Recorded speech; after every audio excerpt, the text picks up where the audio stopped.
Meta के जो मालिक हैं जुकरबर्ग, उन्होंने एक स्टेटमेंट दिया है और उन्होंने दिखाया है कि कोविड-19 के बाद दुनिया में सरकार के खिलाफ जो है एक माहौल बना है। भारत एक वाइब्रेंट डेमोक्रेसी है, 140 करोड़ लोगों का देश है।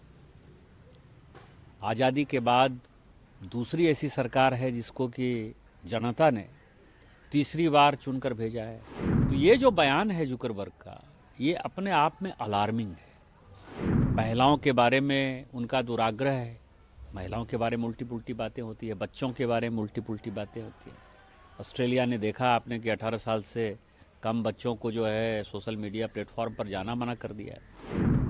उसमें इस तरह का बयान ये दिखाता है कि वो भारत के लोकतंत्र पे वो इंटरफेयर कर रहा है और पूरी दुनिया को वो गलत जानकारी देके गुमराह कर रहे हैं कि हम जो है भारतीय जनता पार्टी या एनडीए लूज किए। अभी जो मेटा के जो मालिक हैं जुकरबर्ग, उन्होंने एक स्टेटमेंट दिया है और उन्होंने दिखाया है कि कोविड-19 के बाद दुनिया में सरकार के खिलाफ जो है एक माहौल बना है और उसमें उन्होंने भारत का भी जिक्र किया है।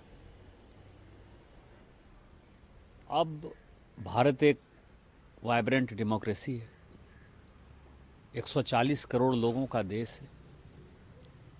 आज़ादी के बाद दूसरी ऐसी सरकार है जिसको कि जनता ने तीसरी बार चुनकर भेजा है। हम पिछली बार 303 थे, आज भी लगभग 298 299 के आसपास हैं, मान के चलिए कि 300 ही हैं एनडीए।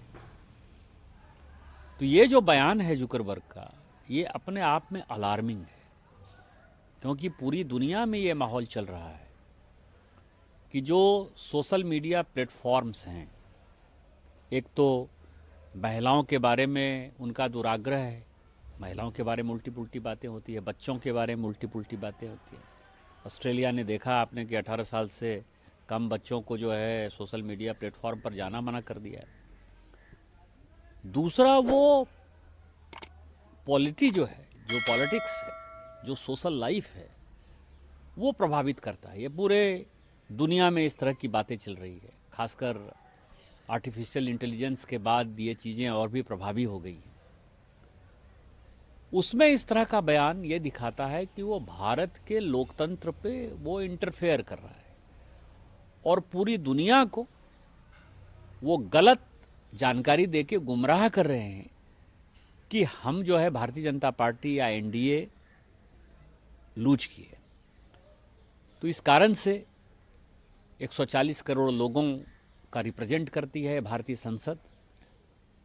140 करोड़ लोगों ने माननीय मोदी जी को तीसरी बार इस देश का प्रधानमंत्री बनाया है, या कोई भी प्रधानमंत्री होता तो उसका जो रिजल्ट का जो परिप्रेक्ष्य है वो सही दृष्टि से उसने नहीं बताया। इस कारण से हमने तय किया है कि हम मेटा के लोगों को बुलाएंगे, उनको माफ़ी मांगनी पड़ेगी, और नहीं तो उनके ऊपर जो भी कानून सम्मत कार्रवाई होगी वो हमारी कमेटी रिकमेंड करेगी। सर, कब तक का टाइम दिया गया है इसमें उनको जवाब देने के लिए? हमारी कमेटी कल से अंडमान निकोबार के दौरे पर है। हमारी कमेटी 20 तारीख को अपने दौरे को ख़त्म करेगी और मुझे लगता है कि वहीं हम कमेटी के सदस्यों से बात करेंगे, तो 20 से 24 के बीच में किसी एक दिन उनको हम बुलाएंगे। सर, एक इसमें प्रश्न उठता है, जो कमेटी के क्या वो जो मेटा के जो अधिकारी हैं उन पर कार्रवाई करने के लिए उनके पास अधिकार है? कमेटी के पास कमेटी के अधिकार भारतीय संसद के अधिकार है, और भारतीय संसद जो है एक सॉवरेन पावर है। तो संसद के अधिकार को जो है कोई दूसरा देश चुनौती नहीं दे सकता।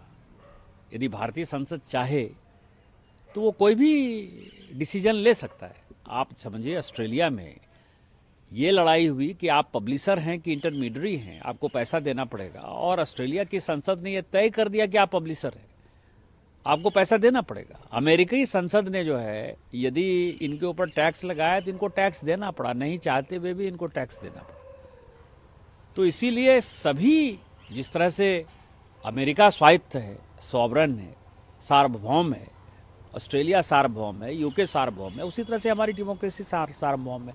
और ये कमेटी जो है, कमेटी कुछ नहीं है, कमेटी भारतीय संसद ने अपने अधिकार को जो है उस डिपार्टमेंट के अधिकार को आपके ऊपर सौंपा है। तो इसमें सभी पॉलिटिकल पार्टी के रिप्रेजेंटेशन है और इसका जो डिसीजन है वो फाइनल डिसीजन है। और सरकार जो है, हम सरकार को उसके कार्रवाई के लिए कहेंगे और सरकार कार्रवाई करेगी।